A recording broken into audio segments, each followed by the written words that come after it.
Good afternoon. My name is Peter Henry. I'm Dean of the NYU Stern School of Business, and I'd like to welcome you here for another exciting installment in the series of conversations on urbanization hosted by the Urbanization Project. We're really pleased, extraordinarily pleased to have today Dr. Joan Clos here to discuss the global urban agenda with the Urbanization Project's Dr. Angel. I want to say a special thank you to Dr. Clos and also especially to Dr. Angel for being here. The Urbanization Project is off to a rip-roaring start, and I think driving one of the most important agendas in any business school anywhere.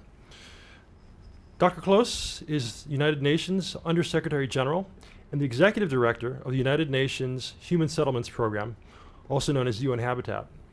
He was twice elected mayor of Barcelona, serving from 1997 through 2006. Between 2006 and 2008, he served as Spain's Minister of Industry, Tourism and Trade. And prior to joining the United Nations, he was the Spanish ambassador to Turkey and Azerbaijan. As I was discussing with Dr. Clos on our way in, I want to thank him personally for his service to the city of Barcelona. My wife and I were in Barcelona in 2008. It was my first trip to that city, and it is indeed a stunning city. So thank you for what you've done for that. That's a fabulous city. Much. Dr. Clos is widely credited with inspiring, far-reaching investment programs for Barcelona. As a city councilor between 1983 and 1987, he earned a reputation for improving municipal management and for urban renewal projects, notably managing the renovation of one of Barcelona's most historical districts. As deputy mayor in charge of finance and budgeting, he played a key role in the small thing called Barcelona's hosting of the 1992 Olympic Games. As mayor, he oversaw the Barcelona at 22 program, which gave the city's dilapidated industrial zones a facelift. In 2004, one of the program's newly refurbished neighborhoods was selected as the site for the second gathering of UN Habitat's World Urban Forum, the premier global conference on cities. And in recognition of his accomplishments in Barcelona, Dr. Clos received a gold medal from the Royal Institute of British Architects in 1999. He also received the UN Habitat Scroll of Honor Award in 2002, an acknowledgement of his efforts to encourage global cooperation between local authorities and the UN. Among the issues that Dr. Angel and Dr. Clos will cover tonight is the need for rapidly urbanizing countries in the developing world to make room for urban expansion. 21st century urbanization has the potential to offer millions of people a path out of poverty. To realize this potential, however, rapidly growing cities must plan to make developable land available in sufficient quantities to keep housing affordable and public services within the reach of the poorest families. Fortunately, there are relatively straightforward steps that even capacity-constrained governments can take to prepare for rapid urbanization.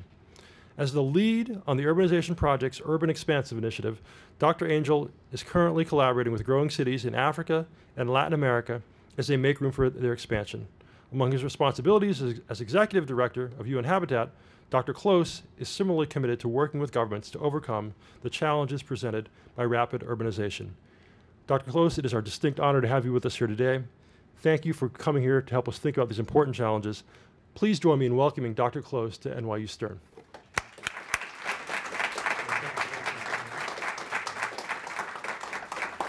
Thank you. Thank you all for coming. Before we start this conversation, there is a format to these conversations on urbanization I'd just like to review with you. Dr. Clos and I will talk until about 5:30.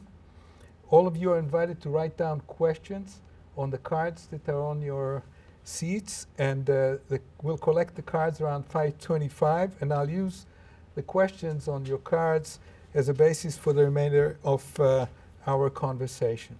We will wrap up the discussion at about 5:50 in time for students to get to their evening classes, and Dr. Clos will be available if for press inquiries after the event. If you are on Twitter this evening, our handle is at NYU Stern UP, and the hashtag is #AngelClos. As you can see, we're filming this event, and eventually the videos will be up on our website, urbanizationproject.org. So let me start. NYU now has 3 new city initiatives. The CUSP, which is the Center for Urban Science and Progress, the Marron Institute for Cities in the Urban Environment, and the NYU Stern Urbanization Project. All of those created in the last 2 years. Well, NYU clearly believes that, as our colleague Paul Romer says to the president, John Sexton, cities are the next big thing. So my first question to you is, what are your thoughts on this assessment? Well, thank you very much, first of all, for the invitation, and thank you for for the kind of program that you are running, that I think it's fundamental, and also to the NIU for this interest in urbanization. Because I really think that urbanization it's becoming a huge issue, because if the predictions are going to be more or less reality, we will have around 3 billion new urban people in the next 35 years. That means nearly doubling the existing urban population.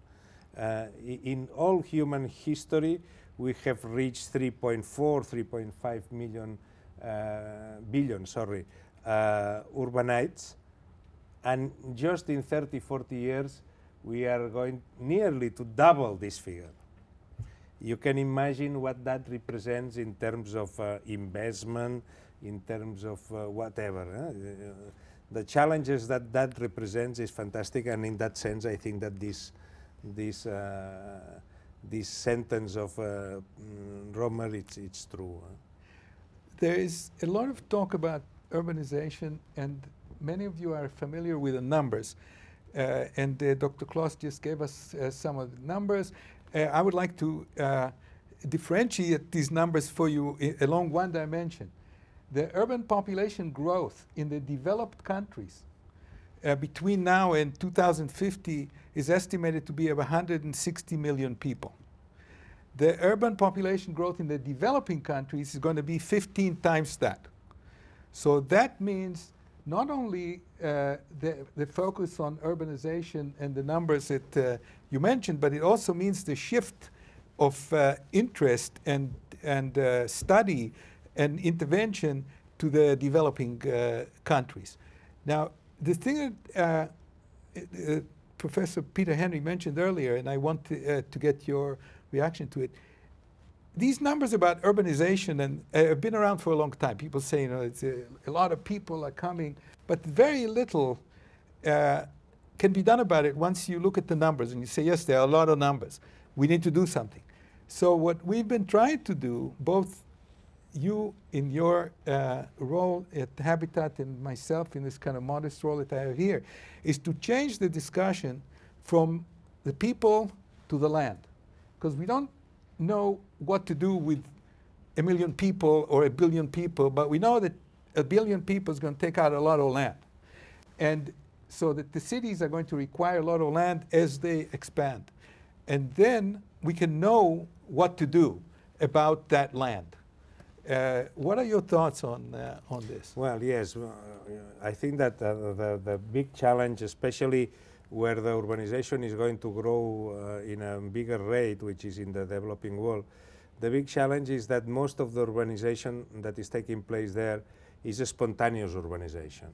It's just people occupying the land, and without urban planning, without any design of this occupation. And when people occupy spontaneously the land, they tend to occupy the land in a very unproductive way. And what we are advocating to these countries which are presenting this kind of challenge is that they should, as soon as possible, begin the process of planning the expansions of the cities, because the city growth is going to take place anyway. Then either this city growth is planned or it would be spontaneous. And the pathology and the problem of the spontaneous urbanization is that when it has taken place and you want to repair it, it becomes very expensive and it becomes politically usually a conflict, because people don't want to be moved, which it's quite natural. Then this question of urbanization has this tricky point that you need to take care of it before it happens, in a way. And it's a huge challenge, because the capacity, the institutional capacity, even the political capacity or whatever, to think in advance, to plan at medium term or long term in developing countries is lacking. There's no capacity for that usually. And then we need to provide some kind of shortcuts or some kind of measures that we can propose in order to address the issue. And this is why in UN, we are advocated directly for planned city extensions. Forget about, we know that there's plenty of problems in the urbanization question. Problems of poverty, problems of housing, problems of education, sanitation, etc. And the problems are so overwhelming that if you put all together in front of it, usually you don't have even intellectual capacity to address it. And then we need to find out some shortcuts, as you said. And the shortcut is for us planned city extensions. It's very appropriate for a former mayor of Barcelona to talk about planned city extensions, because there are two examples of planned city extensions at the scale that we're talking about. One is the 1811 plan for New York City, and one is the 1859 Ensanche plan for Barcelona. So it's very appropriate for us to be sitting here and talk about planned urban expansion. The 1811 plan, if you recall, was done when New York had 90,000 people basically at the southern tip of the city, and was a planned street scheme all the way to 155th Street that enlarged the built-up area more than 7 times.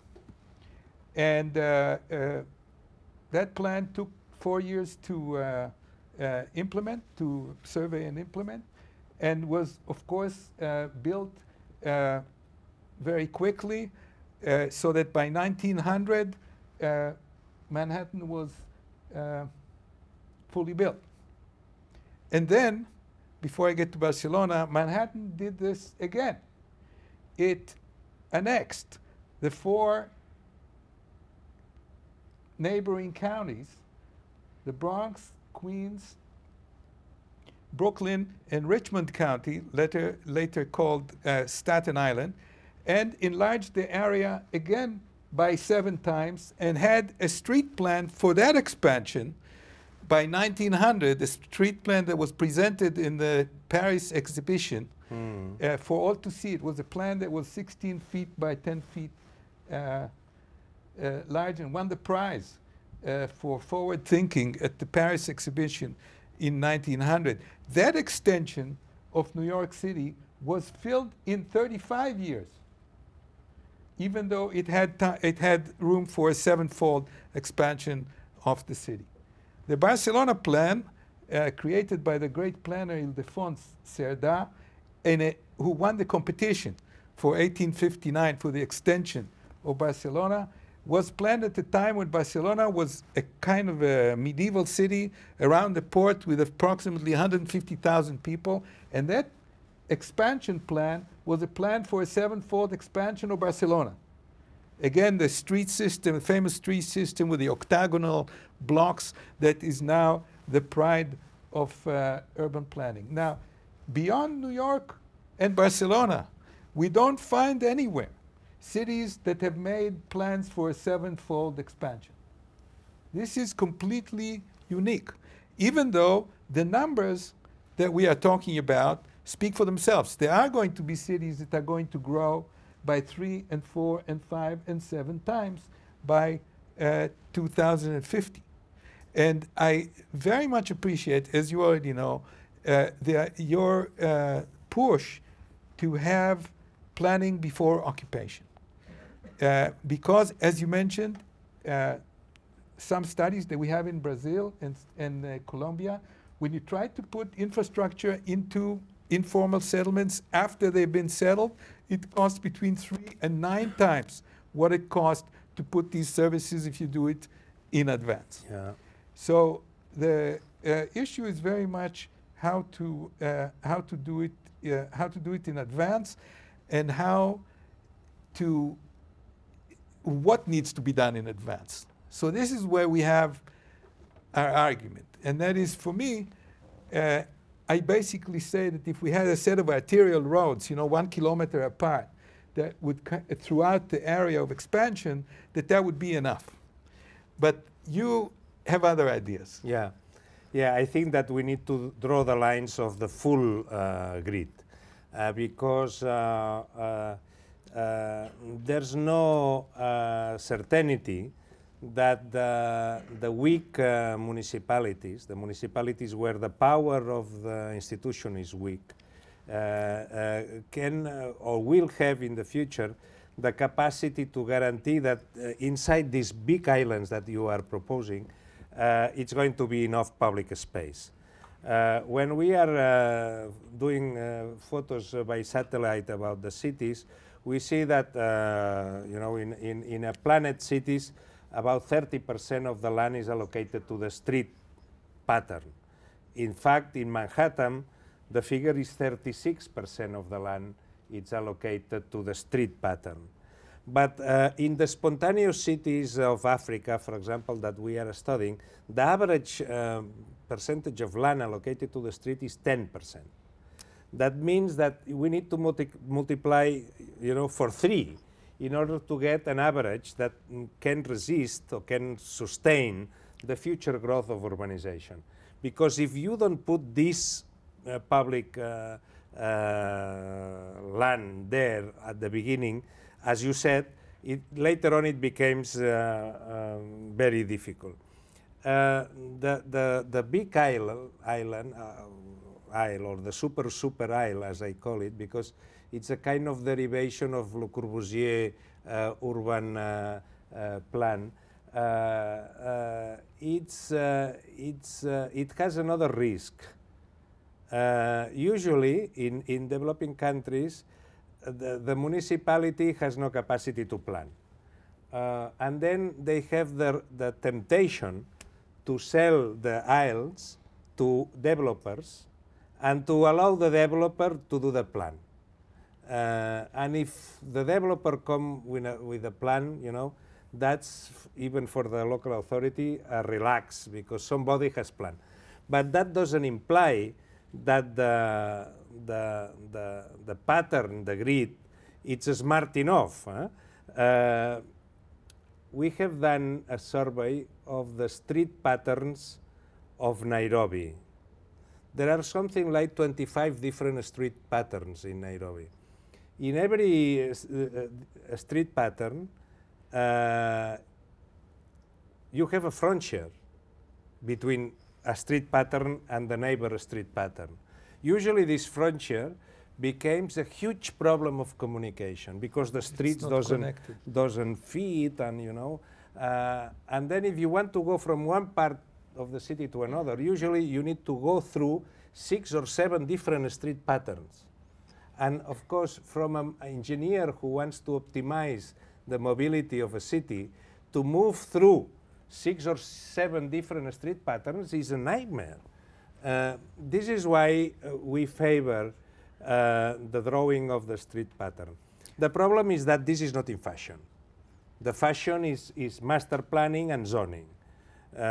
Because I think that our urban planners are mainly lately, after the Second World War, trained not on designing street patterns, they are trained in master planning. And especially this master planning ends up always in zoning. And colored maps, 7 colors, 8, red, green, pink, yellow, industrial, residential, commercial, central business district, as if the main objective of urban planning it's going to be zoning. And I am totally against that, because I don't think that zoning is the main function of planning. For me, the main function of planning is the definition and defense of the public space. And once you have a clear legal structure and defense of the public space, the second function is to control the buildability or the development rights. And third, to control the plotting. And you know, zoning comes after. Because you said Manhattan was designed in 1811, you know, and nobody cared and nobody knew if Manhattan was going to be industrial, post-industrial, services, high-tech, or whatever, or business district, or whatever. You know, the Manhattan grid doesn't have the concept that we now apply in every master plan of, you know, cataloging the land with colors and functions, you know.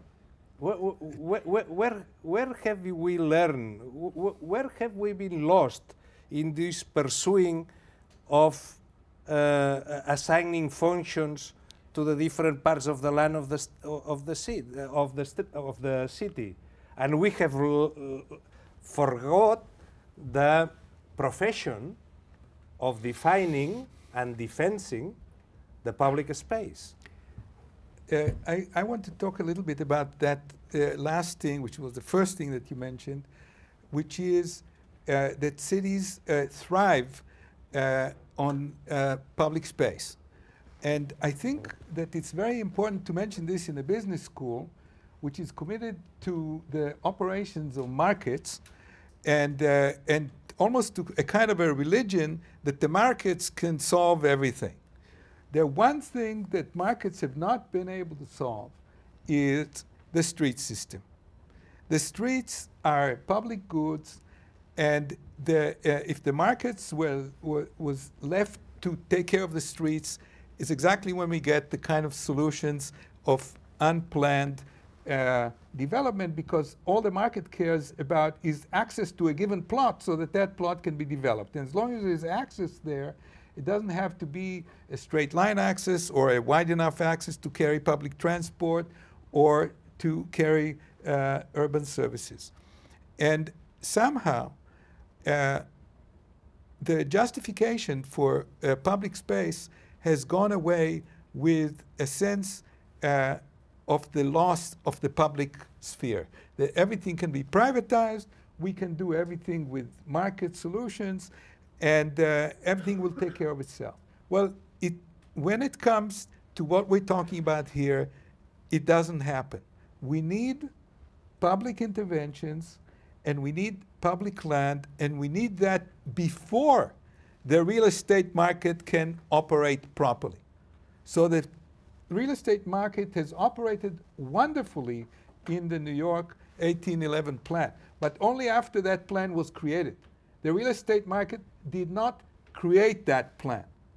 We need to act as a community to create the plan and to create the public space. And after we've created the public space, the private can then develop and thrive, and the city can grow and flourish. And that, I think, that truth about the need for concerted public intervention has been lost. And at the same time, what has been lost, which is what you mentioned, is how much land we need to be in public use. So as you mentioned, a third of the land is needed for the street system. And I typically ask people, how much land in New York City is in public ownership and use? New York City, the bastion of capitalism, the bastion of markets. 50% of the land in this city is in public use. 50%. And that has been planned. It was not something created by the market. So these two things are very important dimensions of this agenda that you are introducing. The thing that worries me, going back to your comment about the developers taking over, is the privatization of planning, which is exactly what you're talking about, and the lack of capacity in municipalities to create what in India is called town planning schemes, to create these block schemes that take care of everybody's plots because they have to redraw property boundaries in order to create these street systems. And that capacity does not exist. I want to kind of generalize a little bit to what part this discussion has in the overall agenda of UN Habitat. UN Habitat is the United Nations organization which is focused on settlements and principally and particularly on cities. And as you said, it has a very complex global agenda. So what do you think now? I mean, do you believe that this should be the main thrust of Habitat's agenda, or that it has a kind of a broader set of concerns? Yeah, well, in fact, we are tasked by the General Assembly of the United Nations to follow what it happens in the urbanization globally, in planet Earth, in a global vision. And urbanization presents a lot of characteristics which now are changing. First is the speed of the urbanization. That now it's very high. The rate of urbanization it's unknown in human history, and that we are challenged by the fact that probably we need to host 2 billion or 3 billion of people in 20 to 30 years. The other challenge of urbanization that we are seeing in the developing countries is that it's not driven by industrialization. We feel quite comfortable when we manage urbanization which is driven by industrialization, because this is the kind of urbanization that we have known in our life. The urbanization of Europe, the urbanization of even America, and the urbanization in the post-war of Japan, Korea, and now China. For us, it's a traditional urbanization because it's something that we understand. Is the urbanization of industrialization. But the problem now is that also there's another urbanization mainly taking place in Africa and the poorest part of Asia, where there's a huge process of urbanization without industrialization, without jobs. That means where you can find 70% of the population which doesn't have formal jobs. And then how are we going to live together without formal jobs? We have kind of new forms of urban poverty, new forms of lack of rules and regulations. We generate the emergency of new local powers, sometimes mafias, because the presence of the institutions are so weak that there's no real control. And on top of that, we are seeing the emergency of the gated community as the most natural and the most common form of urbanization. Then we are coming back to the Middle Ages where we are walling the communities. We are building gates to protect of our own neighbors, which at the end is the biggest contradiction of what is urbanization, because urbanization, we know by urban economy that produces the best of it when you have the interaction of the factors of production, you have intercommunicability, you have mixture of uses, mixture of social structures, and street life, and a place of where you can interrelate information, goods, services, whatever. But if we are creating a kind of urbanization without employment, which the only solution to have some kind of even personal security is to build walls again in the gated communities, we are entering a dark era of urbanization if we don't find a consensus, a social integration, equity, advance in equity, in order to recover, you know, the utopia of the convivial urbanization. And in that sense, we have a very, we are entering a new phase of urbanization without industrialization, without jobs, that we are saying, well, what are we going to do? And then the usual answer to this question is, well, we are leapfrogging everything. I am fed up of this, sorry for that, but I am tired of this, that we are going to leapfrog everything. No, there are things that it's going to be very difficult to leapfrog. Of course, let's, you know, let's embrace technologies that leapfrog investments and whatever, but, you know, public space, conviviality, and all that, you know, there's no substitute to that, as far as we know. And this is our big challenge. How we can produce urbanization that it's livable in a new form for these 2 or 3 billion people that are going to urbanize in the next 30, 40 years in the developing world. And this is why it's not a question of technology. There's not a question. It's also a question of social model. At the end, urbanizing is a political decision, and you know, designing of the city as affects a community of people living together, it's a communal build-up, and then you need politics. In one side, you need to agree in building a city, a convivial space. But at the other side, you also need some techniques, because you cannot build, you know, just inventing every day the wheel. There's a science of urbanization. There's a science of cities. You cannot build with if there's not enough public space. You cannot build without some regulations of the public space. The other regulation that I think is fundamental is the regulation of the buildability rights, as I have said.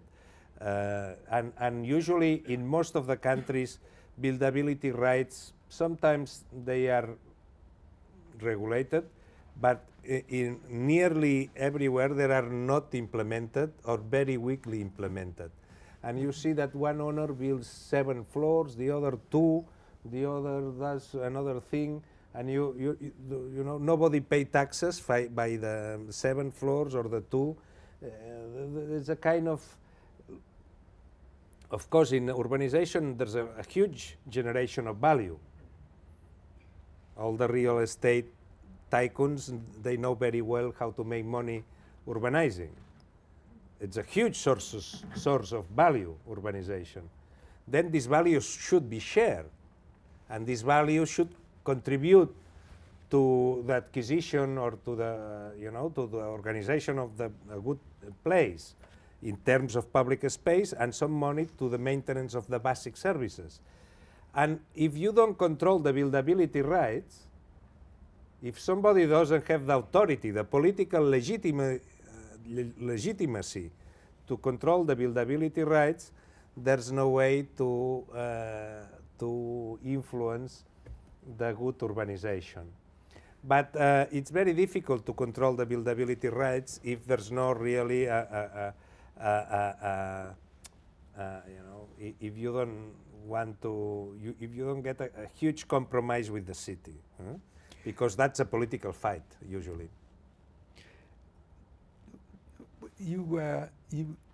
In what you said, I think that there's a very clear urban agenda in terms of what needs to be done. It's very clear, number one, that people are flocking to cities because they have decided to sever their relationship with the land and develop their relationship with other people. So people have decided this whole urbanization project is a project whereby people that used to live on the land and used to relate to the land decide to uproot themselves and come to cities for good or bad reason to live together. And the other thing that is very clear is that cities are creative, cities create wealth, and that there are great advantages of coming to cities, whether you have a job or not. That you're better off than you were in the rural areas. And I trust the people who are coming to cities that they know what they're doing. Now, what we see, and whether it's formality or informality, what we see is that people know how to settle. People know how to build cities. These cities are built by people. They're not built by politicians. They're not built by engineers. They're not even built by architects. Most of the cities are just built by people. So people occupy land and people build cities. It can be more organized, less organized, but there's a beginning. And that beginning is there. And the ideas are there for new things to do and how to create wealth and how to interact are there. There are enormous obstacles. You mentioned security. If we don't have security, we cannot have connectivity, we cannot have contact, we have boundaries, we have borders. If we have restrictions on planning, there's not enough land, land becomes expensive, people either squat or live in overcrowded conditions. So it's not like you said, I think very acutely, that there are some rules about how to do this. It's not rocket science, but it is science. There are rules about how to lay out cities. These rules have been known from the city of Miletus that was built in the 3rd or 4th century BC. It's not that hard to lay out a city properly, but we just tend to forget. And so that it's almost like you're issuing a set of reminders, you know, like we used to know what has happened to our knowledge. And we have to build this capacity, both the political capacity to manage cities, which you yourself exemplify by being a mayor of a city and a competent mayor. We don't have enough of those. We need technical expertise. We need people who can make the plans and implement the plans. And again, these are not so difficult. They just don't exist for one reason or the other. And we need this revival of the ideology of the public and the public sphere and the public space to bring it back into some kind of balance, that it's not only about individuals and about individual accomplishments and about profit and about markets, but that some of this wealth must be pushed back to the fundamental structure of public spaces that is needed to sustain the city. I wanted to ask you along that line. There's a great discussion at the UN where all the different agencies are supposed to come up with metrics or about how to evaluate themselves. You might, UNICEF has got one metric that has to do with so many children not dying at birth, and the WHO has got a water and sanitation goal. How do you see cities evaluating themselves? Well, that's a very interesting question, because there's no general agreement on that. And that makes sometimes very confusing to have some kind of a standard information about the cities. We have this case in relation to the sustainability question. Now, as there's no an agreement on how to measure sustainability, nearly every city is the champion of sustainability in some aspect, because now that is fashionable. You know, this city is the one because has done something in improving the buildings, the other has done another thing with transportation, the other has done a bicycle scheme, and everyone just puts the medal that he or you know, that city or the other is the best. But the question is that there's no an agreement of how to compare in you know, in a homogeneous measurement the behavior and the performance of different cities.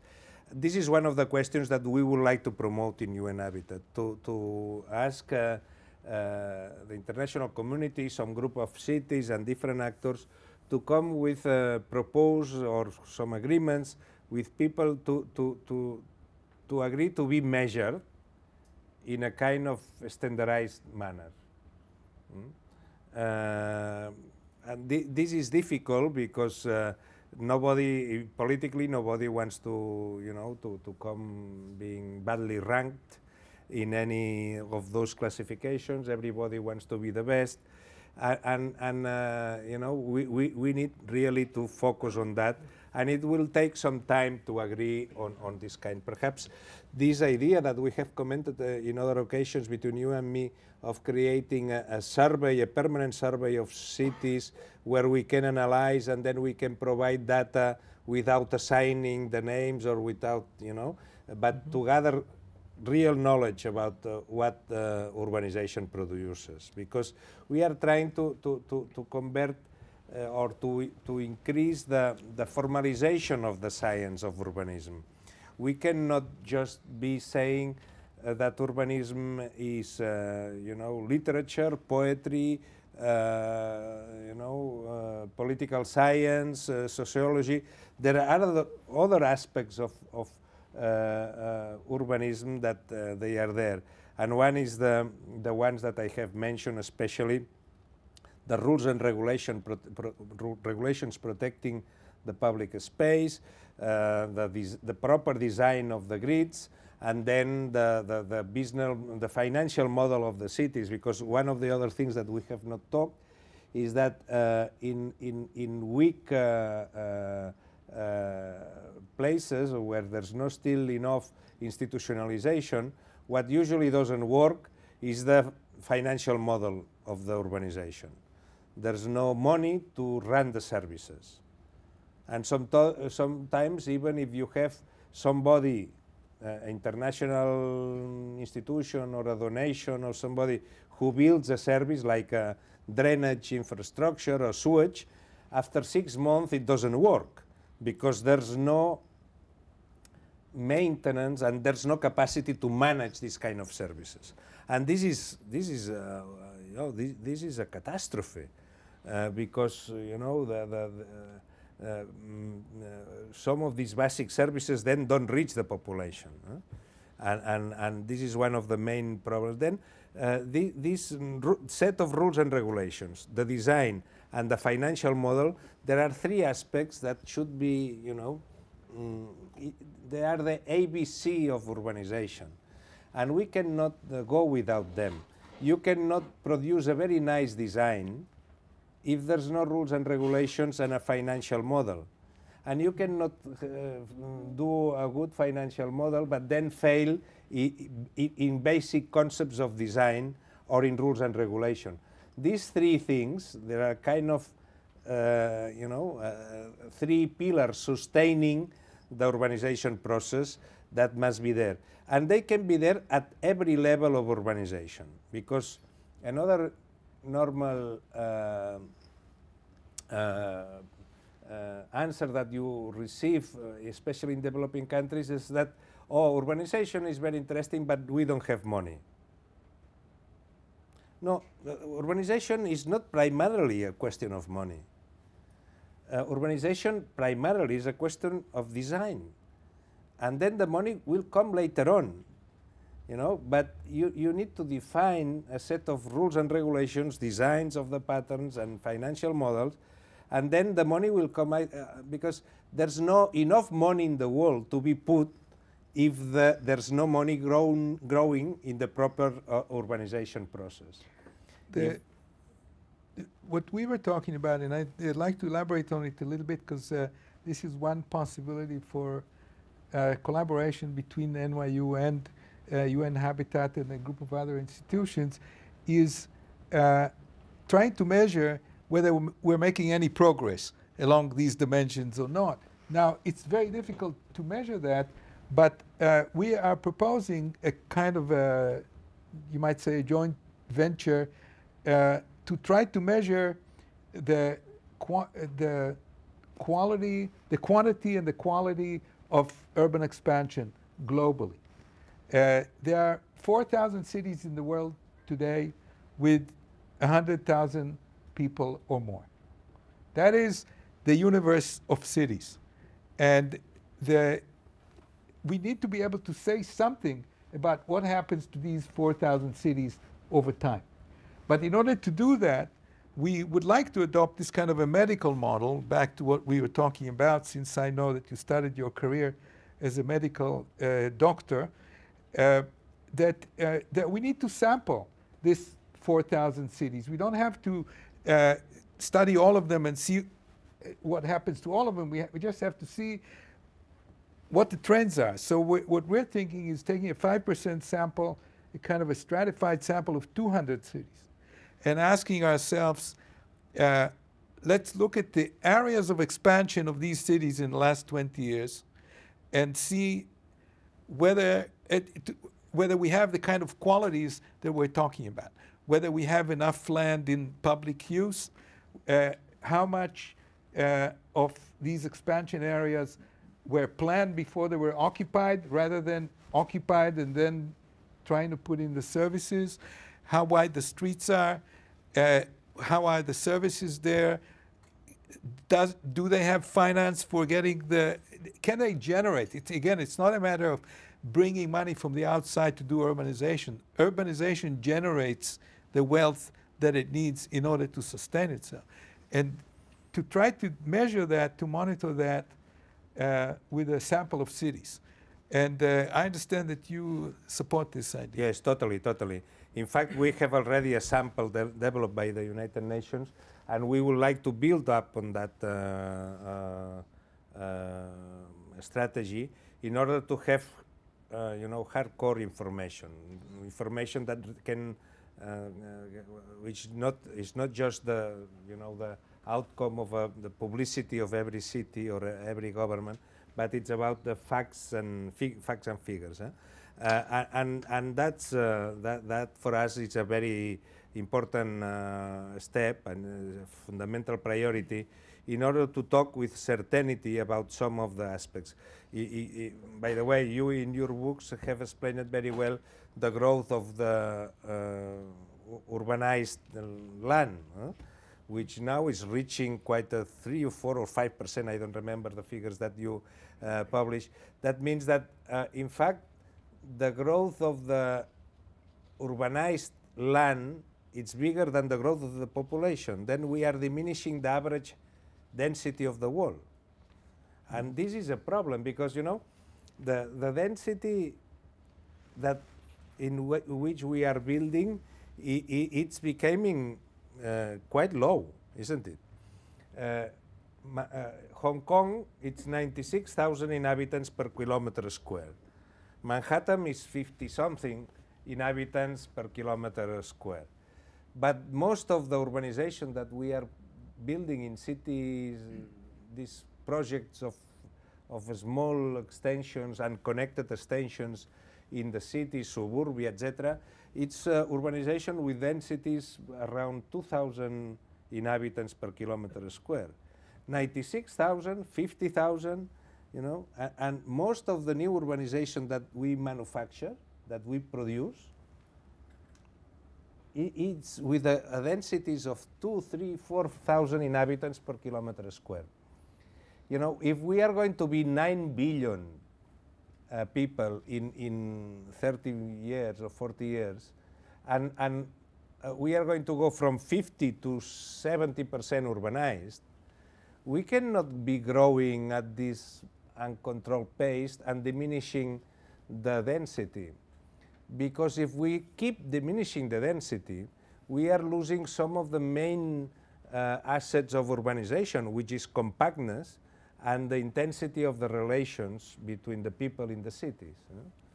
The cities were very well described by the economists in the 80s and beginning of the 90s with these concepts of economies of agglomeration, economies of scale,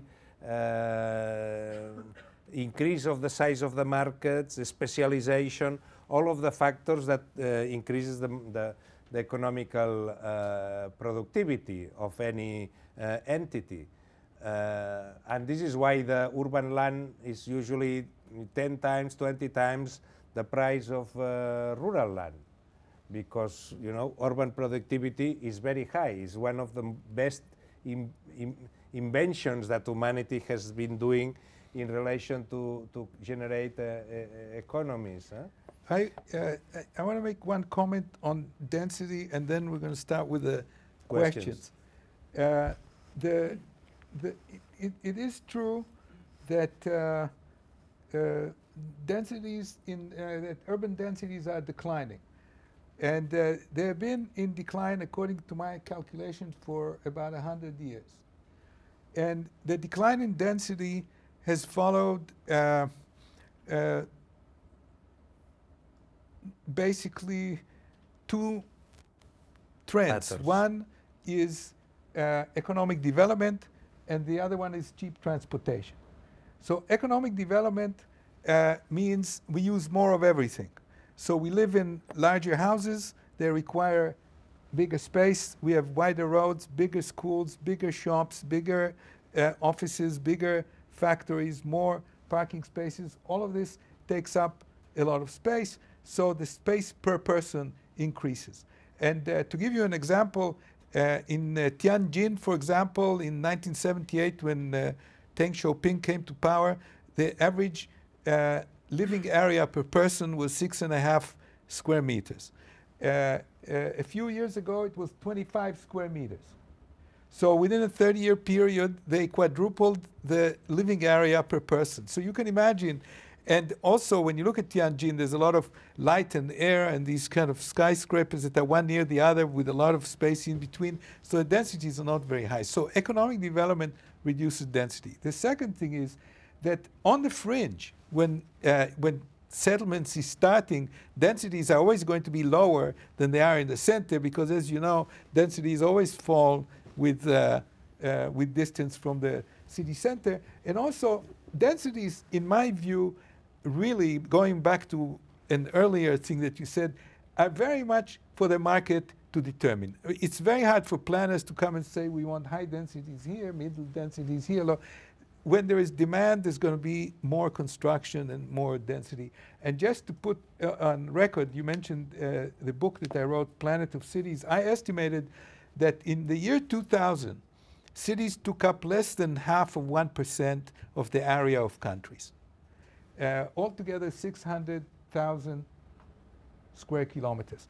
They're growing, and they're going to take 4 or 5 times that in the next 30 or 40 years, as we mentioned, and that needs to be done carefully, because a lot of it will take up cultivated land, and we are not doing very well with increasing the amount of cultivated land in the world and with increasing the productivity of the land. So we're neglecting that somehow while we're focusing on cities. These things have to go back in balance. But there's no question that there are great advantages to high density. And, but with great urban transportation and the kind of, that's going to become even more interesting in the future, all of these large metropolitan areas become highly connected, and they still become very creative, even though people live quite far apart. Now, I would like to ask you a few questions.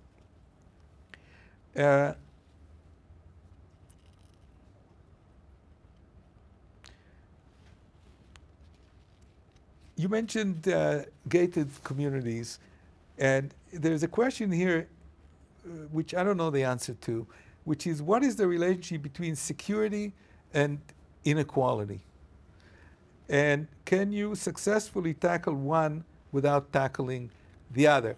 And I'll say a few words about this. A colleague of mine who is studying gated communities in Greater Buenos Aires has said that in the last 30 years, 400 square kilometers of Greater Buenos Aires have been turned into gated communities. And even the poorer municipalities along the fringe of Buenos Aires now invite gated communities because it's good for the economy of these poor cities. At the same time, the poor and the rich are living in very close proximity to the other. So is there kind of an inherent contradiction here, or are these things that can be worked out? My personal view is that the gated community is the failure of urbanization. Although for a period of time can be a practical solution to local problems. But you know, whatever means to protect the community by a wall, it means that you are segregating the space. That means the question is, there's any relationship between inequality and security? Yes, I think so. The increased inequality and keeping a lot of people in extreme poverty, it's something that contributes to the level of insecurity, sometimes directly, and sometimes the perceived security. There's a lot of people who are afraid of poor people. That it's not just that there are more or less, but usually, you know, if there's no functional state, if there's no public security, you know, usually you have more insecurity. And at the end, the rich always they can pay their own security, but the public security is a public good, as transportation or the street, the public space are public goods.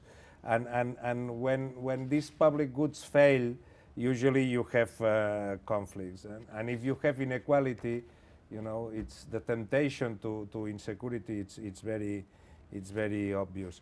By the way, there's a series of publications of the FMI, which has studied in the last 2 years inequality and development.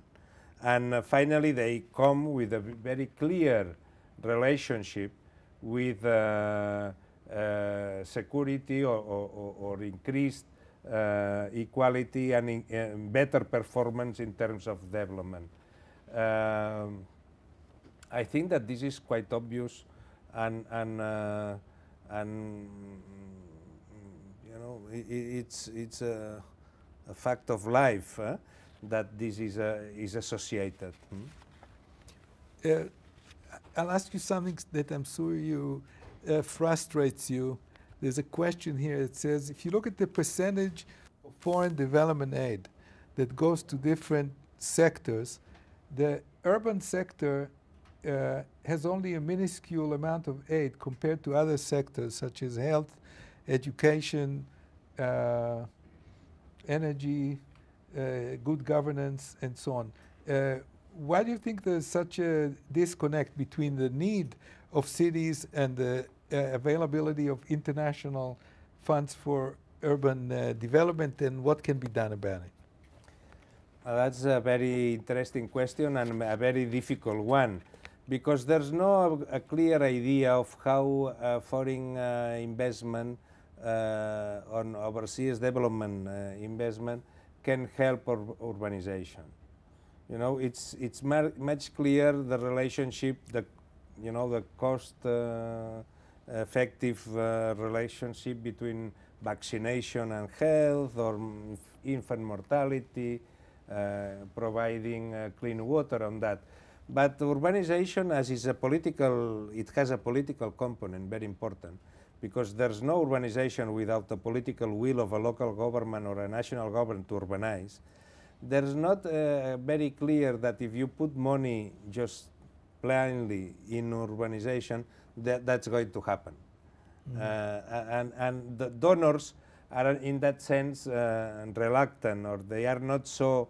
It's a concept that is it's more difficult to sell to the voters that you are giving money to urbanization, that if you are giving money to vaccination, even to green politics, or green policies, or gender policies, or whatever.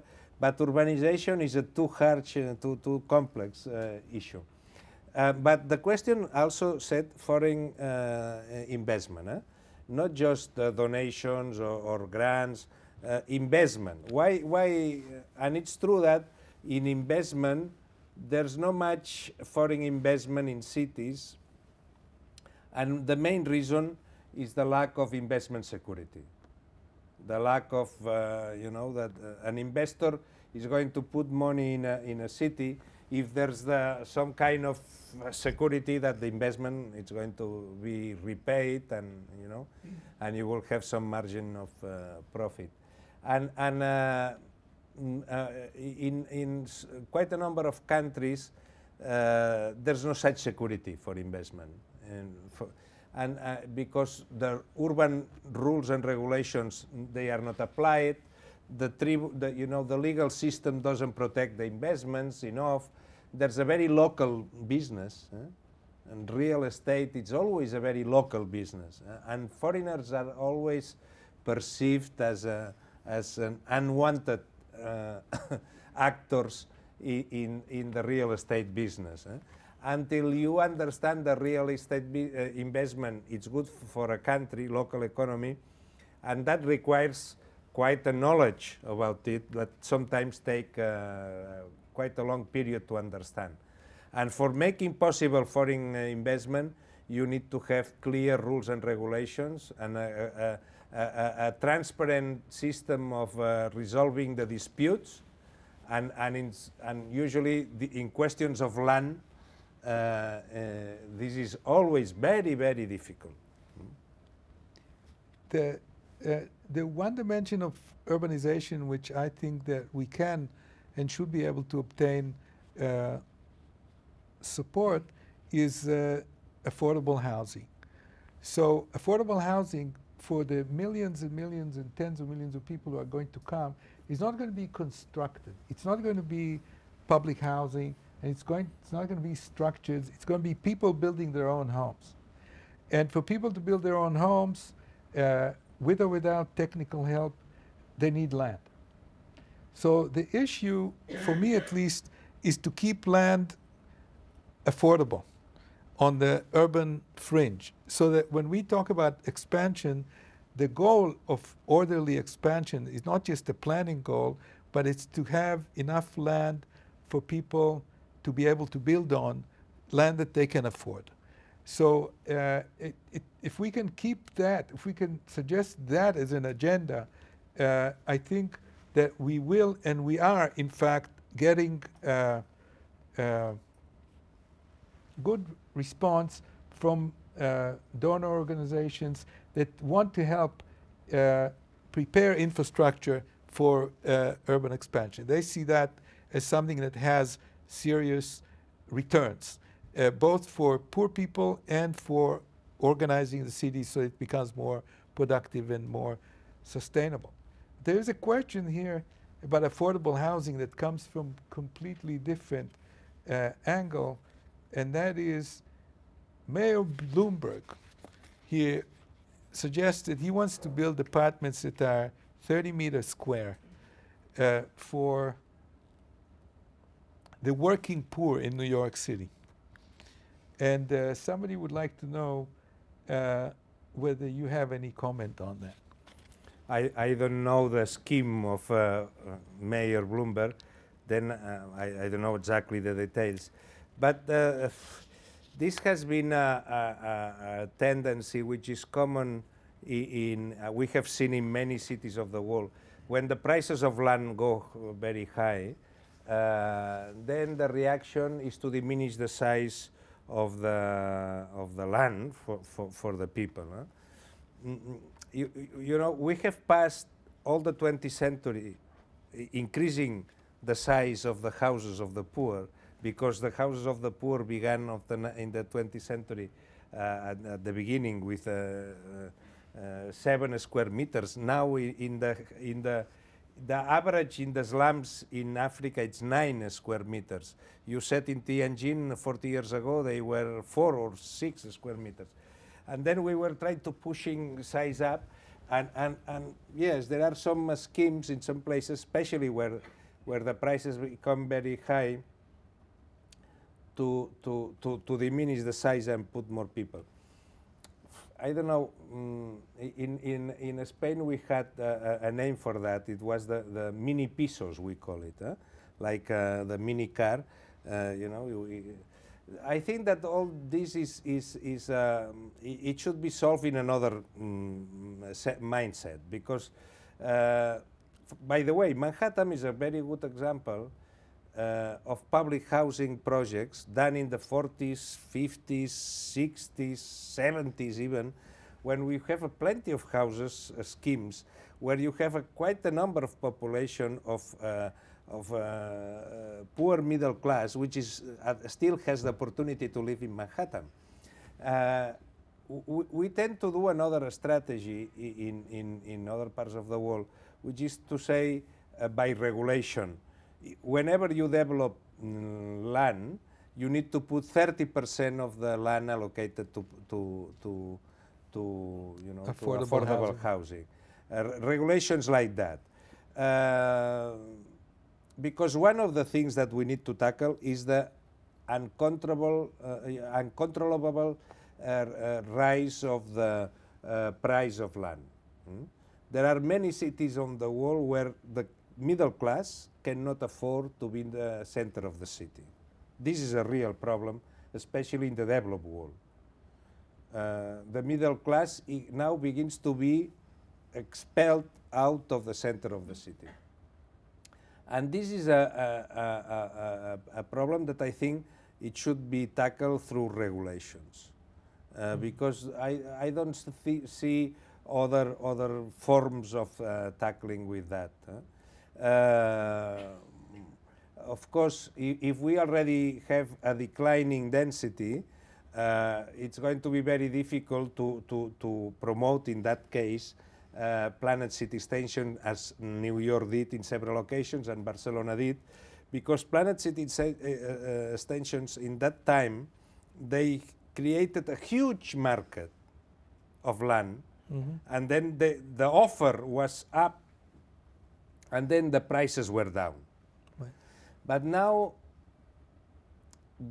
for example, the demand for flats in central London, or in central Shanghai, or in central whatever, Manhattan, is not driven by local markets. It's a global market. You have people from India, China, Brazil, everywhere demanding for those flats. And then the prices go up in a fantastic manner. And this kind of dynamics can can end up in a situation where those cities, especially the global cities, will end up with no accessibility at all for the middle class or for the poor class. I think that this requires some kind of regulation, because otherwise we are not going to solve it through the market. The final question that is just as difficult as this one. You have said that the development, the extension of cities, the public sphere, all require finance in order to invest in them, in order to maintain them. That finance is generated by the wealth that is in the city, but is not channeled back to where it is needed. You know, so we live in New York, and we are used to potholes in the street. You know, one of the richest cities. I mean, the budget of this city is the budget of several governments of several countries, but somehow we're not able to capture the increased real estate value and to tax it and to bring it back to improve the infrastructure. Because somehow people think that when they make money on real estate, they are economic geniuses, where in fact they didn't do anything about this. It just came up because the city has become a better place to live. So as a final thought, do you have any ideas for us on what needs to be done to change this so that the financing for the public realm can begin to be more substantial and more meaningful? Yes, we are seeing, especially in the developed world, we are seeing a new wave of city bankruptcy. It's not just the case of Detroit. In general, we are seeing in the developed world, in Europe, America, at least, this tendency that the cities, they have very acute financial problems.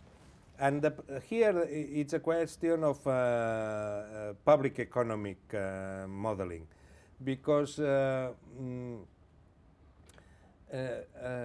tax system in the last decades usually has been very much controlled by the national government. The one who fixes the rates, the one who, you know, who marked the pace is the national government or the federal level. And then cities are kind of losing power in the fiscality realm. That comes from if we look urbanization on the historic perspective, time away in the past, the cities were the entities that were collecting the taxes.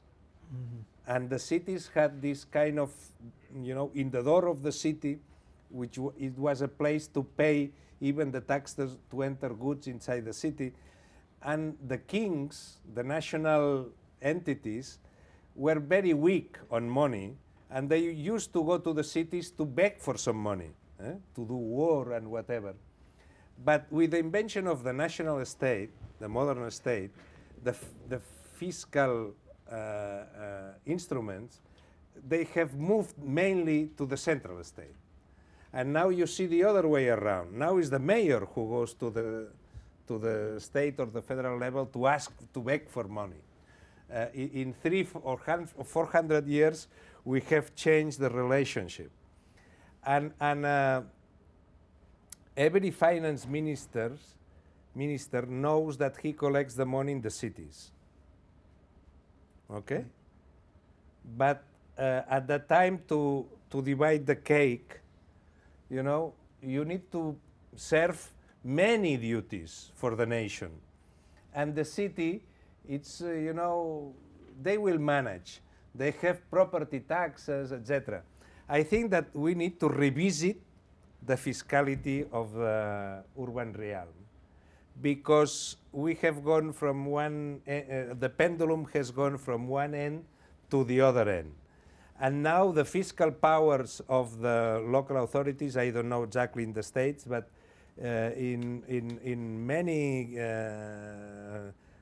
countries in Europe are very weak, and that is presenting a huge challenges. And then there are potholes in the street, or you know, if it rains, you lose the electricity, etc. I think that this is it's something that it merits a revisit, and I hope that that could be done in Habitat 3. I think I would like to promote an international debate about how to guarantee the fiscal resources to run a city in a proper manner, and not to squeeze, you know, provided that the urban area provides most of the taxation resources. Why the cities are so under-financed as a general model? I think that merits a special attention in the coming years, even from the theoretical point of view and academical point of view, because I think that this is not sustainable. It's not even a good investment. I think that you know, if you have an entity that generates a lot of wealth, it's better to keep it in a good health. Thank you, Dr. Clos, for this wonderful discussion. There was a suggestion there that we all have to start thinking about Habitat 3, which is the global conference on human settlements. It's going to take place in 2016, where new agendas and new thinking about cities will have to come to fruition. Thank you all for coming. And thank you again for joining us. Thank you. Thank you.